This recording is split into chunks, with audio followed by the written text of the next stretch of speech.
नमस्कार साथियों, मैं रूप मुक्ता प्रयोग आपका स्वागत करता हूं अपने यूट्यूब चैनल हिंदी साहित्य सरोवर में। आज मैं बात करने वाला हूं कुछ वैकेंसी जो उत्तर प्रदेश माध्यमिक शिक्षा चयन बोर्ड से जो है आई हुई हैं। इसमें जो है प्रवक्ता की वैकेंसी है, यानी कि जो पीजी किए हुए हैं किसी भी सब्जेक्ट से, जिनका स्नातकोत्तर है, वो यहाँ फॉर्म भर सकते हैं परीक्षा के। यहाँ पर कुछ डिटेल दी हुई है, मैं उसकी बात कर लेता हूँ। ऑनलाइन आवेदन जो है, अगर मैं बात करूं तो 29/10/2020 से स्टार्ट हो जाएंगे, शुरू हो जाएगा पंजीकरण। प्रारंभ की तिथि है, ये देख लीजिए। और ऑनलाइन शुल्क जमा करने की जो तिथि है वो 29/10/2020 है। और आवेदन की पंजीकरण की अंतिम तिथि है 27/11 यानी कि 27 नवंबर। और ऑनलाइन शुल्क जमा करने की अंतिम तिथि है 27/11/2020। ऑनलाइन आवेदन को सबमिट करने की जो अंतिम तिथि है वो 30/11/2020 है। ठीक है, बात कर लेते हैं। यहाँ जो पदों की संख्या है वो मैं बता दूं, 2595 यानी कि 2595 पदों पर जो है भर्ती हो रही है प्रवक्ता वर्ग की जो है वैकेंसी उनकी। ठीक है, और बाकी आप पीडीएफ डाउनलोड करके इससे जो है सारी डिटेल ले सकते हैं। आप जो है इसकी वेबसाइट पर भी जा सकते हैं। ईडब्ल्यूएस की बात करूं तो ईडब्ल्यूएस को इसमें जो है 10% का जो है आरक्षण मिल जाएगा। ईडब्ल्यूएस वालों को जो आर्थिक रूप से पिछड़े वर्ग के हैं उन्हें कंसीडर किया गया है इस बार से। और बाकी जो रूल्स और रेगुलेशंस जो सभी परीक्षाओं के होते हैं वो दिए हुए हैं। फॉर्म कैसे भरना है ये सभी आप जानते ही हैं, क्योंकि ज़्यादातर फॉर्म हम लोग जो है मोबाइल या कंप्यूटर की हेल्प से भरते हैं, तो वो लगभग एक जैसे ही उनके नियम रहते हैं। यहाँ हम बात कर लेते हैं शुल्क की। तो आवेदन शुल्क है, अनारक्षित के लिए जो है आवेदन शुल्क 700 रुपये है, जिसमें 50 रुपये आपका ऑनलाइन प्रक्रिया शुल्क जुड़ जाएगा। टोटल आपको 750 रुपये देने होंगे। ईडब्ल्यूएस वालों की मैं बात करूं तो ईडब्ल्यूएस वालों के लिए 600 रुपये प्लस 50 रुपये देने होंगे, यानी कि 650 रुपये देने का प्रावधान है। ठीक है, और अन्य पिछड़ा वर्ग के लिए 700 रुपये प्लस 50 रुपये 750 देने होंगे, यानी कि अन्य पिछड़ा वर्ग और सामान्य जाति वाले एक ही शुल्क देंगे। ठीक है, अनुसूचित जाति 400 रुपये प्लस 50 रुपये ऑनलाइन शुल्क 450 रुपये देंगे। और अनुसूचित जनजाति 200 रुपये प्लस 50 रुपये यानी कि 250 रुपये शुल्क देंगे। और इसी क्रम में जो है कुछ जो है स्वतंत्रता संग्राम सेनानी आश्रित हैं, इनके लिए कुछ अलग नियम हैं, वो 1 से 5 तक उल्लेखित उनकी मूल श्रेणी के अनुसार है। ठीक है, इसमें जो है बात की गई है विकलांग वर्ग के, और जो है यहाँ पर बात की गई है महिला और विकलांग वर्ग की। ठीक है, बात कर लेते हैं आगे फॉर्म कैसे भरा जाएगा। फ़ोटो वगैरह का जो है डायमेंशन क्या रहेगा, तो फ़ोटो इन्होंने दिया हुआ है यहाँ पर देखिए। फ़ोटो का जो डायमेंशन है, फ़ोटो का आकार 35 मिलीमीटर से यानी कि 1.4 इंच इंटू 1.75 इंच का होना चाहिए। ठीक है, ये इन्होंने दिया हुआ है। और फ़ोटो के लगभग 70% भाग में चेहरा दिखाई देना होगा। और फ़ोटो जो है आपका बहुत दूर से खिंची गई ना हो, यानी कि डिस्टेंस से खिंची हुई ना हो, और फ़ोटो पर चेहरा बहुत छोटा ना हो। ठीक है, ये सब चीज़ें हैं। कुछ रूल्स और रेगुलेशंस दिए हुए हैं, इन्हें आप पीडीएफ से डाउनलोड करके पढ़ सकते हैं। sarkariresult.com पर भी ये आपको आसानी से उपलब्ध हो जाएगी। यहाँ पर ग्रेड पे की बात करें और आयु सीमा की बात करें तो सर्वप्रथम आयु सीमा की बात कर लेते हैं। तो मिनिमम आपकी जो है 21 वर्ष आयु होनी चाहिए। और वेतन की बात कर लें तो प्रवक्ता संवर्ग की है 47,600 से 1,51,100। ठीक है, और पे ग्रेड 8वां ग्रेड पे है और 4800 ग्रेड पे इसमें। ठीक है, आरक्षण जो पहले सभी जातियों के लिए मिलता था उस हिसाब से आरक्षण मिलेगा।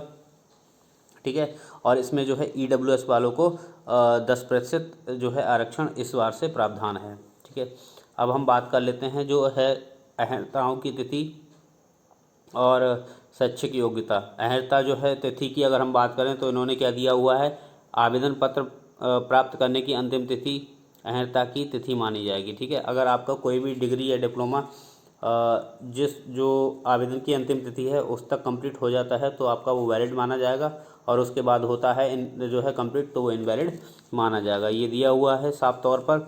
और शैक्षिक योग्यता की अगर मैं बात करूं तो उपलब्ध सभी पदों के सापेक्ष न्यूनतम शैक्षिक अर्हताएँ सारणी 2 के रूप में संलग्न हैं। ठीक है, और इनके जो केंद्र हैं परीक्षा के वो आपको बताए जाएंगे बाद में। और भर्ती चयन प्रक्रिया वही साक्षात्कार होगा आपका, और रिटन परीक्षा, ठीक है, जो 85% अंक की, लिखित परीक्षा के आधार पर 85% अंक और साक्षात्कार के पर 10% अंक, ठीक है, ये आपके हो गए 95%, और 5% का आपको आरक्षण जो आपके डॉक्यूमेंट्स वगैरह से रहेगा वो दिया जाएगा, तो कुल मिला के 100% हो जाएंगे, ठीक है। और टोटल यहाँ पर सब दिया हुआ है 425 + 50 + 25, ये आपको वेटेज मिलेगा, ठीक है, 25 नंबर का। तो इस तरीके से सब दिया हुआ है। और आगे जो मेन बात है जिसके लिए मैं वीडियो बना रहा हूँ, ये सारी चीज़ें तो आपको PDF में मिल ही जाएंगी। मैं यहाँ बात जो मुख्य रूप से करने आज आया हूँ इस वीडियो में, और थोड़ा सा मैं अपने हिंदी भाइयों और हिंदी मित्रों के लिए करना चाह रहा हूँ, उसके लिए मैंने जो ये वीडियो बनाई है, मेरा मुख्य उद्देश्य है। और तो देखिए यहाँ पर मैं बात कर लेता हूँ, कुछ सीट्स की मैं बात कर लूँ तो देखिए हिंदी की 213 जनरल कैटेगरी में है, और OBC में 90 है, और SC में 58, और ST में 2।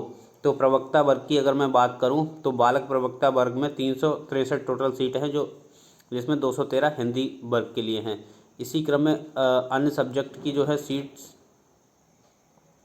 हैं यहाँ पर, उसमें आप देख लीजिए अपने सब्जेक्ट के हिसाब से। इंग्लिश की 161 हैं, ठीक है, और अन्य सब्जेक्ट्स जो भी हैं वो यहाँ पर मेंशन हैं, आप इसका स्क्रीनशॉट भी ले सकते हैं, और मैंने इसे अभी रोक रखा है, आप इसे देख लीजिए, ठीक है। तो इस तरीके से जो है कई सारी यहाँ पर क्या है सीट दी हुई हैं। और बालिका वर्ग में यहाँ हिंदी की जो है 24 हैं, OBC में 12 हैं, SC में 11 हैं, और ST में 0 हैं, कुल मिला के 47 सीट हैं, ठीक है। अब देखिए मैं बात करता हूँ यहाँ पर जो मुख्य बिंदु आज मैं जिस पर ये वीडियो बना रहा हूँ, वो मुख्य बिंदु क्या है। यहाँ पर अहर्ताओं की बात मैं कर लेता हूँ। कक्षा 11 और 12 के लिए अध्यापक हेतु कुछ अहर्ताएँ हैं, और जिसमें थोड़ा सा नाराज़गी मैं जाहिर करना चाहूँगा कि देखिए यहाँ पर अगर मैं बात करूँ यहाँ पर जो है हिंदी प्रवक्ता वर्ग की, तो देखिए इन्होंने क्या किया हुआ है। हिंदी की अगर मैं बात करता हूँ तो हिंदी में MA, ठीक है, आपको हिंदी में MA होना चाहिए, तथा संस्कृत के साथ BA, ठीक है, अथवा शास्त्रीय परीक्षा राजकीय संस्कृत कॉलेज वाराणसी, अब संपूर्णानंद विश्वविद्यालय वाराणसी, ठीक है। उसके बाद इन्होंने क्या किया हुआ है कि जो है प्रशिक्षण योग्यता आपकी बरईमान, ठीक है, राजज्ञा संख्या माध्यमिक इतनी, और ये सब दिनांक 16 मार्च 1979 के अनुसार 5 अप्रैल 1975 के पूर्व हाई स्कूल कक्षाओं के अध्यापन हेतु तत्समय प्रचलित विनियमों के अनुसार नियुक्त अध्यापकों के लिए यदि वे निर्धारित अन्य शैक्षिक योग्यताएं रखते हो तो इंटरमीडिएट कक्षाओं के हिंदी प्रवक्ता पद पर प्रोन्नति हेतु संस्कृत विषय से BA उत्तीर्ण होना चाहिए, ठीक है, आवश्यक नहीं होगा, ठीक है।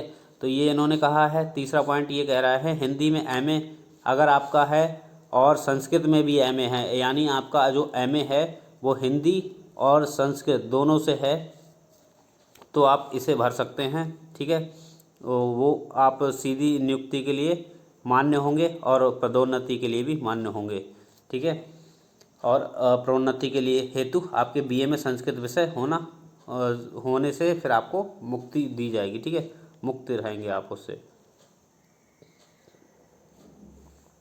आपको प्रीफ्रेंस दिया जाएगा इन लोगों को जिनके पास BEd M.Ed या PhD की डिग्री है, या राष्ट्रीय स्तर की खेलकूद प्रतियोगिता के जो है राज्य स्तर की टीम में माध्यम से भाग लेने का प्रमाण पत्र होगा, ठीक है।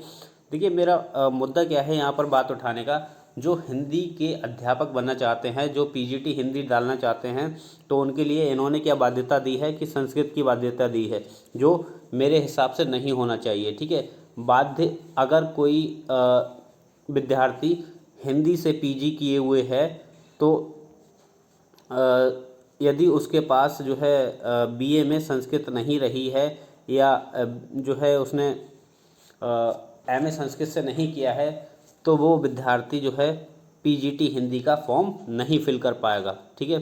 तो ये मेरे हिसाब से ये बाध्यता ख़त्म होनी चाहिए। आपका क्या मत है, आपकी राय क्या है, आप मुझे कमेंट बॉक्स में बताएं। और मैं इसके लिए एक मुहिम छेड़ने जा रहा हूं। जो विद्यार्थी PG हिंदी हैं और वो PGT के फॉर्म चाहे वो उत्तर प्रदेश के हों या किसी भी राज्य के हों फिल नहीं कर पा रहे हैं, तो मैं चाहूँगा कि सरकार को कुछ ऐसा प्रावधान करना चाहिए, जैसे DSSB जो है PGT में किया है, या तो वो इन लोगों के लिए अलग से कोई ऐसा डिप्लोमा कराए आफ्टर ज्वाइनिंग, ठीक है, उन्हें समय दे, या फिर कुछ ऐसा करना चाहिए कि प्रीफ्रेंस रखना चाहिए। इस चीज़ को जो है आवश्यक नहीं बनाना चाहिए, संस्कृत को आवश्यक ना बनाएं ये। और ये क्या करें कि जो हैं अगर ये वास्तव में ही ज़्यादा से ज़्यादा हिंदी की जो है पोस्ट को भरवाना चाह रहे हैं और सही मायनों में विद्यार्थियों की जो है मदद करना चाहते हैं, तो अन्य सब्जेक्टों की तरह जो है हिंदी के साथ संस्कृत की बाध्यता को हटाएं, ठीक है। और इन्हें क्या करना चाहिए, इन्हें ये करना चाहिए कि जो हिंदी मैं ये नहीं कह रहा कि संस्कृत की जो है बाध्यता ख़त्म कर दें, लेकिन इन्हें कहीं ना कहीं जो है विद्यार्थियों को सहूलियत देनी चाहिए। और वो सहूलियत इस प्रकार से कि आप जब आपकी ज्वाइनिंग हो जाए जिस डेट से, तो सरकार या तो किसी तरीके का संस्कृत का डिप्लोमा करा दे, या उन्हें उस इतना समय देना चाहिए कि वो संस्कृत से जो है कोई डिप्लोमा कर लें और उसके लिए जो है मान्य हो जाए, ठीक है। जैसे DSSB में दिया है, या जो है सरकार ने BEd वालों को कंसीडर किया है प्राइमरी में, ठीक है, जैसे इन्होंने ब्रिज कोर्स करवाने के लिए, ठीक है। तो उस तरीके से कुछ ऐसा प्रावधान करना चाहिए, क्योंकि यहाँ पर देखिए, ये तो मैंने हिंदी की योग्यता की बात कर ली, हिंदी की अहर्ताओं की बात कर ली। अगर मैं संस्कृत की अहर्ता की बात करता हूँ, तो देखिए संस्कृत की भी अहर्ताएँ वही हैं जो हिंदी की हैं, ठीक है। यहाँ क्या आपको संस्कृत में MA प्रशिक्षण वरीयमान अथवा राजकीय संस्कृत कॉलेज, ठीक है, वाराणसी, अब संपूर्ण संस्कृत विद्यालय वाराणसी का संपूर्ण आचार्य प्रशिक्षण योग्यता, ठीक है, वरीयमान। या तो आप MA जो हैं संस्कृत से हो, ठीक है, यहाँ पर आपको या तो MA या आचार्य की डिग्री, ठीक है। आचार्य कहते हैं आपका संस्कृत का MA, ठीक है। ये आचार्य संस्कृत में होता है, और इसे हम अगर वो करें तो इसकी इक्वल जो है वैल्यू MA संस्कृत के बराबर होती है, ठीक है। और शास्त्री आपका होता है BA के बराबर, ठीक है, वो 3 साल का और ये 2 साल का। तो यहाँ पर देखिए मेरा कहने का औचित्य और मेरा कहने का जो है तात्पर्य केवल इतना है कि आपने जो अहर्ताएँ संस्कृत में मांगी हैं, वही अहर्ताएँ आपने बिल्कुल सेम जो है रख दी हैं हिंदी सब्जेक्ट के लिए। तो क्या करना चाहिए, अगर आप वास्तव में जो है ये इन वैकेंसियों के लिए बच्चों को जो है रखना चाह रहे हैं और भर्ती पूरी करना चाह रहे हैं, तो आपको उन छात्रों के लिए जो केवल हिंदी से स्नातकोत्तर हैं, उनके लिए कुछ सहूलियत देनी चाहिए, और इसको आवश्यक तौर पर नहीं लेना चाहिए, इसकी जो है वरीयता देनी चाहिए। और कहीं ना कहीं इस तरीके का कोई डिप्लोमा प्रोग्राम संस्कृत से कराना चाहिए, जिससे जो है इन्हें आसानी से इस भर्ती के लिए लायक समझा जाए और ये जो है फॉर्म भर सकें। तो करना क्या है मित्रों, इन सभी के लिए आपको मेरा साथ देना होगा। मेरी वीडियो को आप ज़्यादा से ज़्यादा शेयर कीजिए। जो हिंदी के जो जितने भी विद्यार्थी हैं, चाहे वो TGT का फॉर्म भरना चाह रहे हों, चाहे PGT का, चाहे वो किसी भी राज्य का हो, तो इस तरीके की समस्याएं हिंदी के छात्रों को ना जो है झेलनी पड़े। तो इसके लिए आप मेरा साथ दीजिए, मेरे चैनल को लाइक करिए, शेयर करिए। अगर आप नए हैं चैनल पर तो चैनल को सब्सक्राइब कीजिए, ठीक है मित्रों। तो मेरा मेन उद्देश्य था कि आपको जागरूक करना, कि आप जितने भी हिंदी के जितने भी छात्र हैं, उनके साथ ये हमेशा से यही जो है जाल बुना गया है कि वो संस्कृत के लिए बाध्य रहें, ठीक है। और संस्कृत कोई इतना बड़ा हुआ नहीं है कि MA जो हिंदी से करके आया है वो इंटर की संस्कृत नहीं पढ़ा सकता, क्योंकि वो ऑलरेडी वहाँ पढ़ के आया हुआ है। तो मुझे नहीं लगता कि डिग्री की जो है यहाँ पर जो बाध्यता है वो होनी चाहिए, ठीक है। डिग्री की बाध्यता यहाँ से ख़त्म होनी चाहिए, और या इससे जो है वरीयता के तौर पर रखा जाना चाहिए, या सरकार को कोई इस तरीके का संस्कृत का डिप्लोमा कराना चाहिए। अगर आप संस्कृत का डिप्लोमा कराते हैं तो देखिए कितने छात्र जो होंगे जो संस्कृत पढ़ के आएंगे, और आपको वहाँ पर एक अच्छा संस्कृत के जो है स्टूडेंट निकल के आएंगे, और ज़्यादा से ज़्यादा उन लोगों के पास डिग्री भी हो जाएगी, ठीक है। तो मेरा मानना ये है। और आपको मेरा सुझाव कैसा रहा, आपको कैसा लगा, तो आप मुझे बताएं कमेंट बॉक्स में। आप वीडियो को लाइक कर सकते हैं, शेयर कर सकते हैं, और आप चैनल पर नए हैं तो सब्सक्राइब कर सकते हैं। तो मित्रों, आज की वीडियो में बस इतना ही। आप ज़रूर कमेंट करके बताइए और इस वीडियो को ज़्यादा से ज़्यादा शेयर कीजिए। धन्यवाद।